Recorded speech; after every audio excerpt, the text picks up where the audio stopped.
munaasabadu waxay tito xaraga lagu ku jaray xarunta cusub maamulka degmada Baydhabo iyo kan dhalinyarada may ku qayb galay rasmiyan xaragoon ku jaray madaxweynaha dawlad goboleedka Koonfur Galbeed Mudane Abdicasiis Xasan Maxamed Laftagareen oo iyo weheliyayeen xubno ku tirsan golajay wasiirada madaxweyne Abdicasiis Laftagareen oo kormeeray qayboya ka koobanta xaruntan iyo amaanisada quruxda badan ee Landis iyo sidoo ku faa'iideystay mashruuca GBLG oo barnaamijka horumarinta degmooyinka dalka maynuusan mahadnaqay dadka gacanta ku jeysadii suurtagalnimada xaruntan GBLG هذه كشقي مشروعا كنت هذه ومحسين وزارته هكشقي هذه GBLG هذا كلا ولا شقيو شغلوا في اليوم قبضا محسين ولا كلا ما نجي وزارته هولها جود وزارة مالية وزارة رمها جودها هي تذكير وقاشة يوم محسين maamulka gobolka iyo degmada especially maamulka degmadii hore gudoomiyihii hore nasiib wanaag dawladnimada wali waxa wala isku dhaxalo degmada Baydhabo wali ka amaanay sida GBLG la shaqeeyaas oo inay guurtii sharuudo canshuuraha maamul wanaaga adeegyadii kale ee ku fadaayo maamulka degmada ku shaqeeyo ka nabadda ururada bulshada sida xagalka degmada walaasnada iyo ka guuleysatay qaadowga canshuuro intaba eedeedan kama hadsiin waana ka dhiirigeliyana gudoomiyaha maamulka degmada Baydhabo Xasan Macalin Axmed Bikole iyo qaar kumid ah howlwadeenada mashruuca GBLG may ku hadleen muhiimada mashruucan sunley bulshada Soomaaliyeed gaar ahaan reer Koonfur Galbeed wasaaradaha loo daadijinayo maxal dhaha maamulada dawladaha hoose sida aad agaasimaha ku sheegay waxaan وككل مشروع عن قيبة كلا دوان أو capacity building service كإيو محل ده واحدة جندرك capacity building وحلو تلاقي إن capacity building وحلو تلاقي إن دولة هوسة وحيه هذا عن توبرنو شنت ما دام شيء أدود عن كوبان معي شنت هي أدود هي تكستقيب أي مسؤول كتاعي for example habitat وحي مسؤول كتاعي إني أود سيسو واحدة بلانين كدولة هوسة هذه هذا فرصنا GBLG كوشة أو هكذا قال جروب ولا فراو أو دقمة معمول كدقمة بينه ولا فراي ولا نسي ما نحوله قريب قال شعب كان شرفان ذاته دقمة شرفان ذاته GBLG هيدا نسكاره شرفان ذاته ويعني محاي والقيمة له هذه يعني محاي الفرعان واي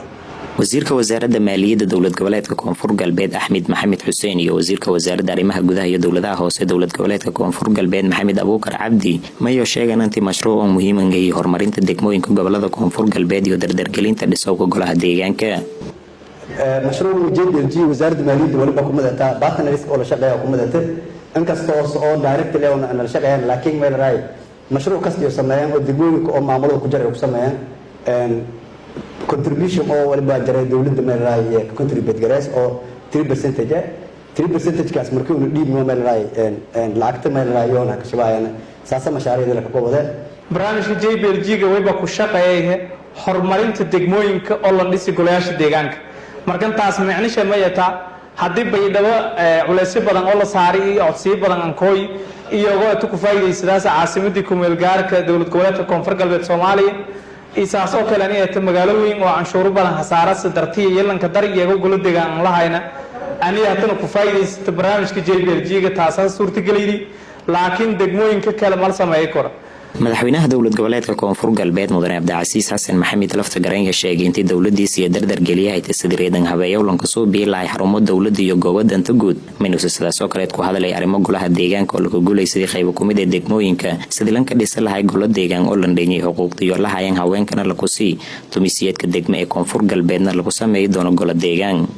furitaankii xaruntii degmada Baydhabo xafiiskii iyo gurigii dhiisiga deegaanka ahayd waxaan rajaynaynaa insha Allah xarumo kale oo badan inay noo suubsamaan oo ugu horeyso xaruntii gobolka ayadana la suubiyo xarumihii dawladda oo dhan aan sameynay insha Allah annaga oo qayb ka ah hay'adaha GBLG iyo hay'ad kasta oo gacan naga siin karto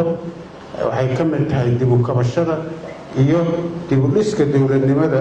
Koonfur Galbeed qayb ka tahay waana soo dhaweynaynaa aadan ugu faraxsannahay runtii arrinta suu horey u sheegay cabdiraxmaan cali gaab nin aada xoogaal u ah waaye dhismaha golaha deegaanka waa runtiis taariikhda in la sheegay u baahan tahay waxay bilaabatay 2007 waxaana ugu horreysay ku bilaabatay degmada Baydhabo nasiib daro waata ogtihiin oo degmada Baydhabo daruufo badan iyo dhibaato badan iyo cadawyo badan ay soo martay ayadoo maamulku uu sameeyay yahay yaa waxa qabsaday shabaab sidii baa lagu cararay waa lagu soo noqday insha Allah haddana waa loo sameyn doonaa waxaa run ah oo aan rabnaa inaan ka suurtagelino degmooyinka koonfur galbeed waa 3 gobol waa 18 degmo